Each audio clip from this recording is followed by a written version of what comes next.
Welcome to Joy in Our Town. I'm Cathy Rhodes, your host. Our topic today is poverty.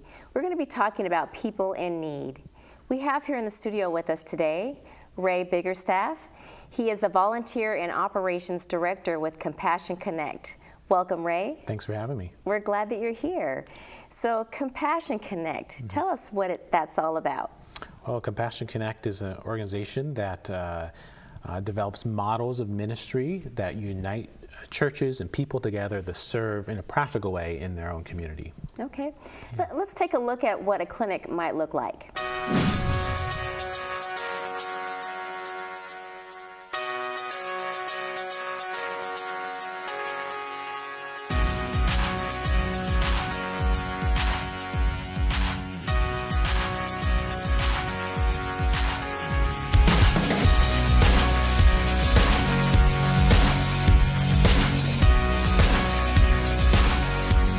We've had a great day at Downtown Compassion Day. We had over 341 volunteers.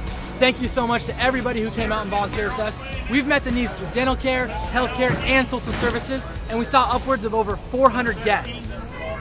We arrived on site today at the Memorial Coliseum around 5 a.m. to get started. We've been serving guests all day long, and we're going to wrap up around 3. Check out some of the stories we got to hear today. My name is Justin. I'm 32. I've kicked meth, I've kicked alcohol, and just been able to be better for myself. I actually had a friend tell me about Downtown Compassion. It was all over the place. It was the most helpful place. Made a lot of friends, did a lot of things that you don't get to do for free. Dental, vision, haircuts, all those cost money, and we get it for free. That's a major blessing, especially when you don't have a dentist and you don't have health insurance. You know what's amazing about a day like today at Downtown Compassion is the power of seeing churches from all over the community come together, and through the help of an organization like Compassion Connect, to see what is possible. To see hundreds of volunteers. It's just so cool to see each one of them taking on just one specific role, whether it's making food or connecting people or helping people in the medical care. And to think that every one of our churches has dentists and doctors and chiropractors and hygienists and that frankly, we have what it takes to pull off something of this size and serve in the community. And so for us, it's just so exciting to see kind of the hands and feet of Jesus come into play in our community. And so I'm just excited to be a part of it. I'm a tiny, tiny piece of a very big machine here, but we're just believing that God's going to do something great for the city as we all come together and care for each other. My name is Matt Hedgecoth.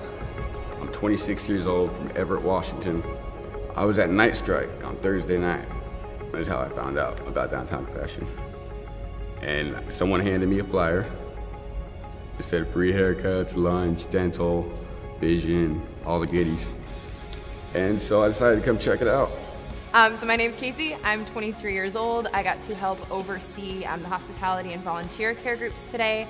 My favorite part about the day was just watching churches from all over, and organizations and businesses and everybody just come together for the purpose of just loving people and showing compassion.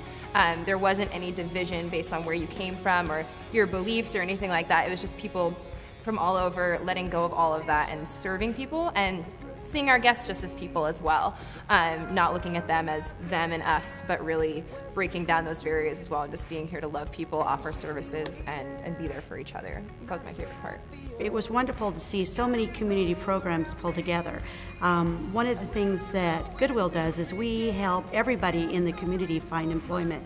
We help job seekers and employers to fill positions that need to be filled. And this was great for us to come and donate our time to the program here with the Compassion Clinic and offer a little bit of what we have to offer, which is employment. My name is Dan Ramirez. I'm 27 years old and I've been here on Portland 7 years.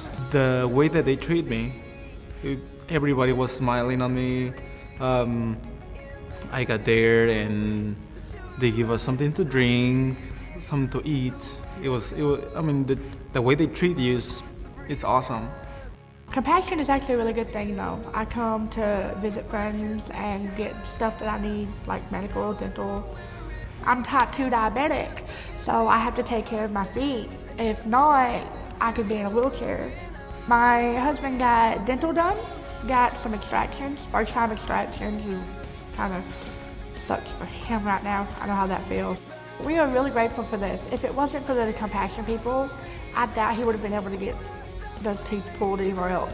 Today we got to run the grill. We did, I believe, over 1,000 hamburgers and hot dogs. A lot of people were very blessed. We had one guy actually come up to us and thank us, saying this was one of the best meals he's had in years. And yeah, it was really incredible. It's really cool to be able to see 10, 12, 30, almost 40 different churches represented here and over 300 volunteers just giving back to their community, giving back to their city. It's a fun event to be a part of. It's a lot of work, but once you see it all come together and you see the lives that it touches and just hearing the people's stories is really cool, because you get to see how it really affects them by just giving one day of your time. And so our hope is that people would be able to see this video and what we're doing, and that they would say, you know what, I can give 8 hours of my life one time a year to something like Downtown Compassion, and that they would be excited to come out and volunteer and be a part of this awesome cause. So if you've never volunteered, I really encourage you to strongly do it. It's their first time, they both loved it, and come hang out with us next year at Downtown Compassion.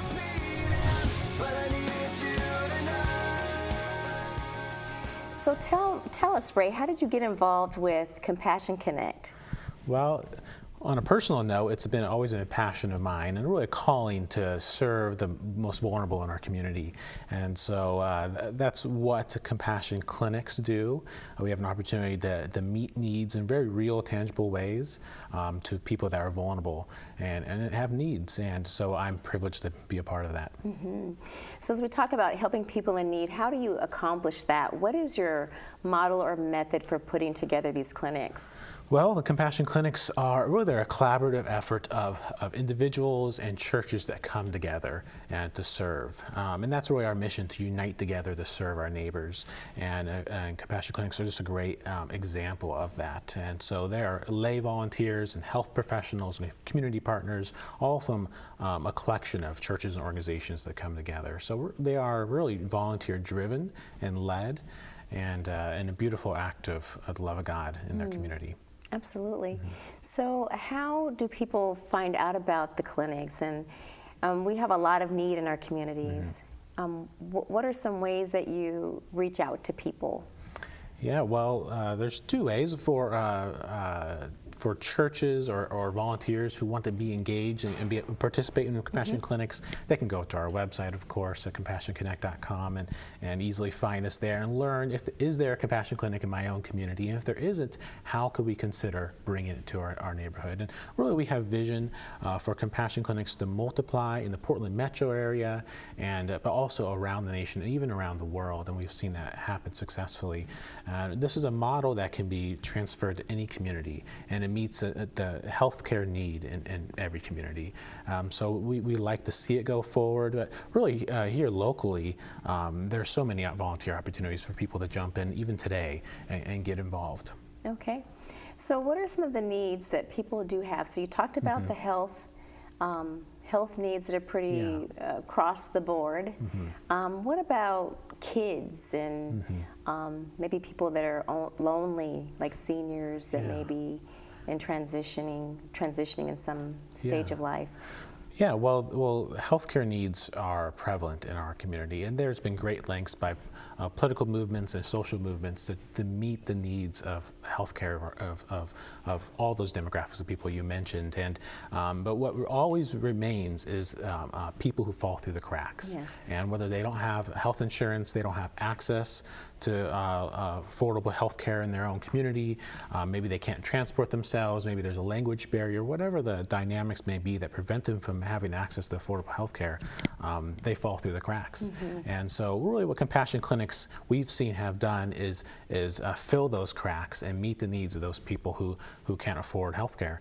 Whether it's dental care, medical care, see a chiropractor, whatever those areas are, compassion clinics meet those needs. And again, it's a collaborative movement of health professionals that bring their skills and volunteer their time to serve people in the community. Okay. Just in putting these clinics together, I'm sure you see a lot of the challenges that people have. What are some real barriers to access that most of us don't see because maybe we have a health insurance plan or we're not someone that's in the margins? Yeah. Well, if you haven't experienced that, it's a difficult thing to imagine. But I think many maybe have. Maybe listening today have health insurance, but maybe remember a time where maybe they didn't have or couldn't afford health care, or maybe they couldn't afford dental care. It's often one of our primary needs, and I think it's about 80% or so of the needs are dental care. Wow. And so that's an example where people just they can't afford to see a dentist. Their health insurance, they may have health care or health insurance, but they don't have dental insurance, and so we see lots of needs there. And so again, we focus on addressing those needs in a very low barrier way. So there's not high requirements to receive medical or dental care at a compassion clinic. So low barrier and great opportunity for anyone to show up the day of and get the care they need. That's excellent. That's excellent. I think about the woman in the Bible with the issue of blood and just her story about how it gives us enough information about what her daily walk looked like, how she had this issue for years, and then finally she meets Jesus and touches his garment and gets healing. What does the life of someone that has come to your clinic that may have experienced similar difficulties, what would that look like? Or do you have any stories you can share with us about that? I would love to share stories about that. What was so evident in that story in the Bible is the compassion that Jesus displayed toward her. He didn't turn her away or think she was less than valuable, but he saw her as tremendously valuable and one worthy. And that's really what we lead with compassion clinics. They are compassion clinics after all, and it's about compassionate service to our neighbors. And for us, there's 3 driving values that push compassion clinics forward. One is compassion. It's really the desire to eliminate the suffering or alleviate the suffering of one that is suffering, and to do it with loving kindness. And the other 2 driving values are mercy and hospitality. And for us, one story that comes to mind that I think describes those 3 values, compassion, mercy, and hospitality, is of a man that came to one of our clinics last spring, and he came in a little rough around the edges, his hair, his clothes a little unkempt, and had an experience, obviously had experience in the past, a negative experience with a doctor, and didn't really want to be there, but he needed to see a doctor, and so he was welcomed by our volunteers who welcomed him in. And one important thing about compassion clinics is we don't call them patients; they are guests, and so he's welcomed with a sense that you're here, you're welcome here. And so the volunteers signed him up to see a doctor, and he was kind of complaining about seeing a doctor. He didn't really want to be there, and the volunteer noticed that he had some decaying teeth, and so the volunteer mentioned, did you know we have dentists on site as well? While you wait for the doctor, would you like to go see a dentist? And we actually have lunch served in about an hour, and haircuts, and we give away clothing, and so through that whole experience, the man was able to see the doctor, which he was primarily there for, get some teeth pulled, and actually received temporary dentures in the front of his mouth. Really? And get a haircut, had a bag of clothes, and got a full lunch. And so he walked out. He walked in the clinic upset and not really want to be there. He walked out smiling with a new bright smile and bag of clothes, haircut, full belly, and thanking everyone for what they did for him that day. And that's really a story of someone who walked in feeling like they were not worthy to even be there. They were an outcast and not seen as someone valuable. And again, left as feeling someone that was extremely valuable, tremendously valuable in the eyes of the people serving there, in the eyes of the church, in the eyes of God. Wow, that's incredible. So as you're telling this story, all I can think about is intention. Yeah. How intentional do we have to be able to love our neighbor in that way? It's got a huge cost. Yeah. What has that cost Compassion Connect to minister to their community our communities in this way? Yeah, well, you know, the compassion clinics are really a proclamation of the gospel of Jesus to communities and to people in our community and to our neighbors. And so the cost is to come together as the church, to serve together, to unite arms and put on display the love of God to our community. So it takes time, it takes energy, perhaps you get a little uncomfortable, but really the experience at the end, after a long full day serving at a clinic, is one where you feel like this was very worth all the time and all the effort, all the planning that went into launching a compassion clinic. And so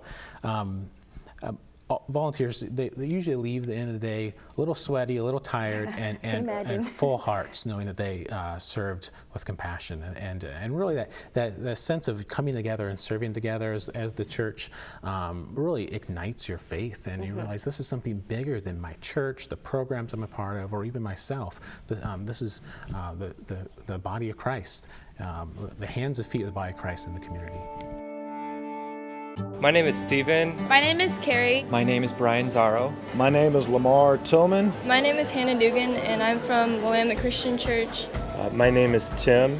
I'm from Colossae Church. My name is Amy Davis. I go to Southwest Hills Baptist Church, and I'm helping in the medical triage. I am here volunteering as a Hospitality Connect person. I think my favorite part of volunteering is trying something new and using my skills and abilities to serve others.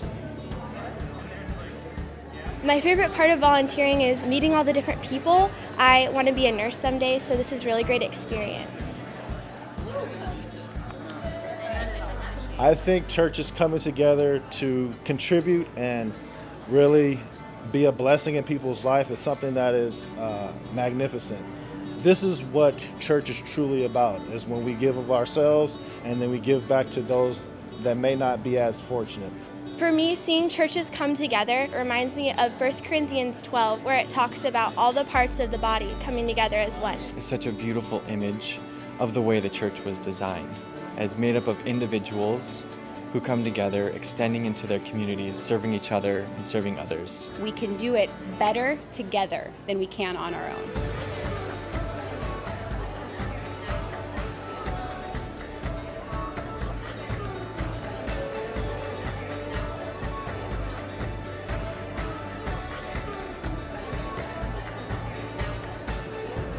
My name is Kimber Thompson, and I'm a volunteer at Adorned in Grace Design Studio. I'm Tina Marati. I help lead the projects here. I come because we're just spreading awareness for human trafficking. We just want to love these girls and spend time with them. Having a place where they can feel safe and loved and supported, and they don't have to be perfect. They can make mistakes and they still can fall into our love and affection for them.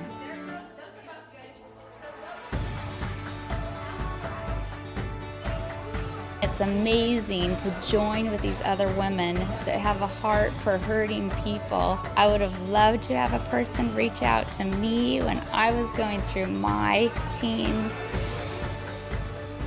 The greatest feeling is actually having somebody come alongside you and just be there for you through all your life problems. It's not a parent, just a friend, somebody that just loves you and supports you through all that you go through.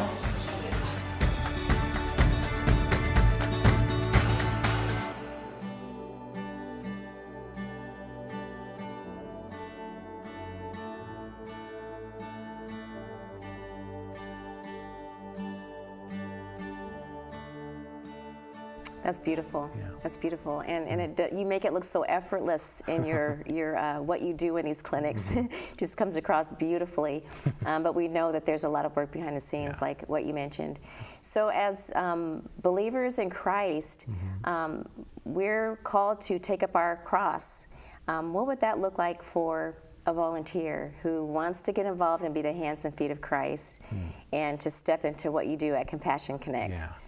Well, there are many, there are many volunteer opportunities. I think if you're sitting in a church and you have a certain skill set, maybe you're a doctor or a nurse or a dentist, there's obviously a place for you to volunteer and give your time. But if you're a general volunteer, lay volunteer, it doesn't have that specific skill set, there are many opportunities as well. Really, anyone that wants to serve and with compassion, there's a place for you at Compassion Clinics. And I think about we always talk in terms of teams. I think about the prayer team or the connections team.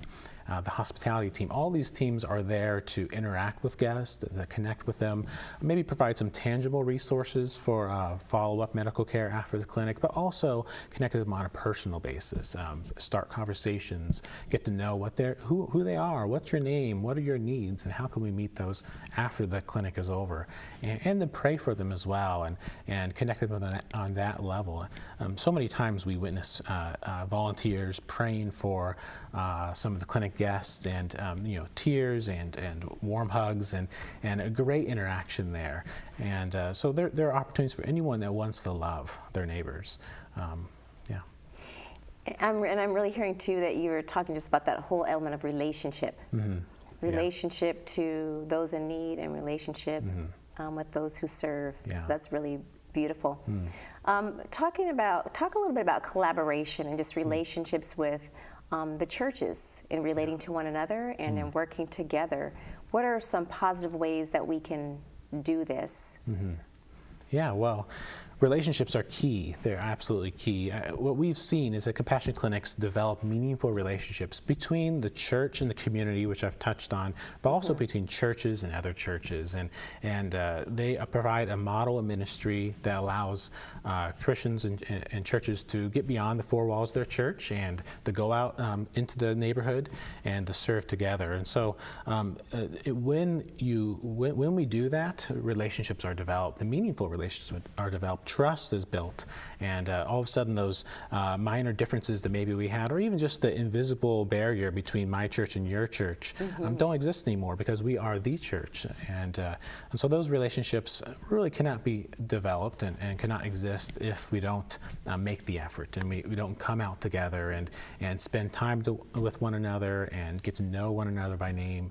And once we do that, then unity begins to take place and begins to happen because we've made the effort, we've made ourselves available. That's wonderful. That's a good way to build relationships and to stay in unity with one another. What are some of the goals and plans of Compassion Connect for the future? What are some things you are envisioning in terms of meeting the needs of people? Wow, that's a great question. I mentioned earlier we envision Compassion Clinics continuing to multiply in new communities, and we look ahead at the near future. We see there just a tremendous opportunity for Compassion Clinics to go forth, and we have some people saying, asking us, can we bring a Compassion Clinic to our neighborhood? And if that is something that a church or an individuals would like to see, we have the tools to see it happen. And Compassion Clinics are volunteer-led, and they are owned by the local church community. So it's definitely not Compassion Connect coming in there and micromanaging how the clinic is led and put on. It's a tool for them, for the local churches to take and to develop and to own. And so for any community that wants to grow a Compassion Clinic in their own neighborhood, we want to connect with them, talk with them how that works, and give them the practical tools and also the training to see it go forth. So we've got just about a minute left, and just as a final thought of exhortation, you speaking to all of our viewing audience and churches that may be watching, what would you say to us to encourage us to get involved? Well, again, I mentioned going outside the four walls of a church, and I think sometimes we all agree that that's something that's valuable and that's something that needs to happen, but we don't always know how to do that. And so I would just encourage the viewers to consider in what ways can I do that? Is Compassion Clinics, does that fit the needs of our community? If it does, we'd love to have that conversation. If it's something else, if there's another opportunity to go outside and build relationships with other community partners and organizations that serve their neighbors, answers in practical ways, then go pursue those opportunities and take action, get a little uncomfortable, take initiative, and go see where that leads you. There are many opportunities, and again, through the church uniting to serve, the gospel of Jesus is presented, and the love of God is presented to those that really need to hear it, and the broken and the poor in our neighborhoods. Thank you, Ray. That's love in action, and we're all invited to participate. Thank you for joining us today, and thank you, viewing audience, for tuning in. We'll see you next time on Joy in Our Town.